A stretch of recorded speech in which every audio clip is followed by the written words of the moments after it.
Hi hello. നമുക്കിന്ന് പെട്ടെന്ന് നല്ലൊരു ചിക്കൻ കറി ഉണ്ടാക്കിയാലോ? അതിനു വേണ്ടി ഞാൻ ചിക്കൻ കഴുകി വൃത്തിയാക്കി എടുത്തു.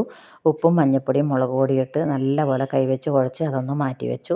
അതിനുശേഷം അതിന് ആവശ്യമുള്ള 2 ചെറിയ സവാളയും ഒരു നല്ല പഴുത്ത തക്കാളിയും 2 പച്ചമുളകും മുറിച്ച് വെച്ചു.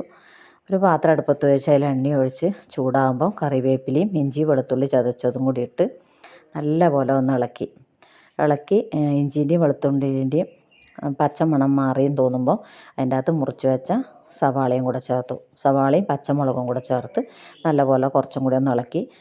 സവാള വഴന്ന് വരുന്നതിന് വേണ്ടി പെട്ടെന്ന് വഴന്ന് കിട്ടാൻ വേണ്ടി ഞാൻ അതിൻ്റെ അകത്ത് കുറച്ച് പൊടിയുപ്പും കൂടെ ചേർത്ത് നല്ലപോലെ ഒന്ന് ഇളക്കി. സവാള സോഫ്റ്റായതിന് ശേഷം ഇങ്ങനെ മുറിച്ച് വെച്ച തക്കാളിയും കൂടെ അതിൻ്റെ കൂടെ ചേർത്ത് നല്ലപോലെ ഒന്ന് ഇളക്കുക.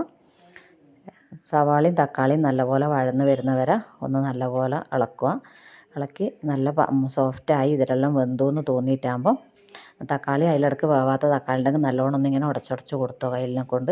അതിന് ശേഷം അതിൻ്റെ അകത്ത് കുറച്ച് മഞ്ഞൾപ്പൊടിയും മുളക് പൊടിയും ഇട്ടു. ചിക്കൻ്റെ അകത്ത് ഇട്ടത് ഓൾറെഡി ഇട്ടതായിരുന്നു മഞ്ഞൾപ്പൊടി മുളക് പൊടി. അതുകൊണ്ട് ശ്രദ്ധിച്ചിട്ട് ഇതിന് വേണ്ടുന്നത് മാത്രം ഇതിൽ ചേർത്താൽ മതി. മഞ്ഞൾപ്പൊടിയും മുളക് പൊടിയും കുറച്ച് മല്ലിപ്പൊടിയും ചിക്കൻ മസാലയും കൂടെ ചേർത്ത് നല്ലപോലെ ഇതുപോലെ വഴന്ന് വരുന്നവരെ ഇളക്കി. സവാളയെല്ലാം നല്ലപോലെ തക്കാളിയെല്ലാം ഇതുപോലെ ഉടച്ച് നല്ല മിക്സ് ആയതിന് വെന്ത് വന്നതിന് ശേഷം നമ്മൾ റെഡിയാക്കി വെച്ച ചിക്കനും കൂടെ അതിൻ്റെ കൂടെ ചേർത്ത് നല്ലപോലെ മിക്സാക്കി ഇളക്കുക.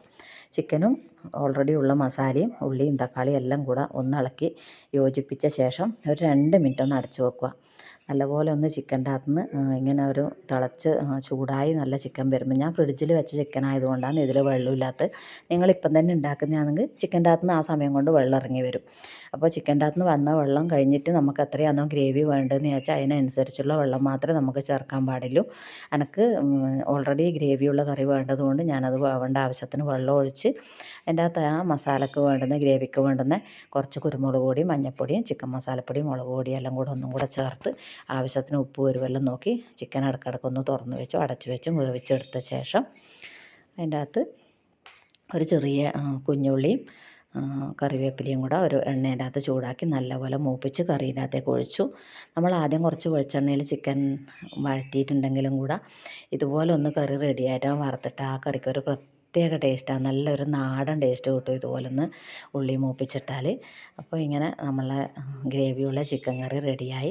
ഇത് ചപ്പാത്തിക്കായാലും ചോറിനായാലും പിന്നെ പൊറോട്ടക്കും പൂരിക്കും എല്ലാം പറ്റും. നല്ല സൂപ്പർ അടിപൊളി ടേസ്റ്റുള്ള പെട്ടെന്ന് ഉണ്ടാക്കാൻ പറ്റുന്ന ഒരു ചിക്കൻ കറിയാണ്. എല്ലാവരും ഒന്ന് ഉണ്ടാക്കി നോക്കുക കേട്ടോ.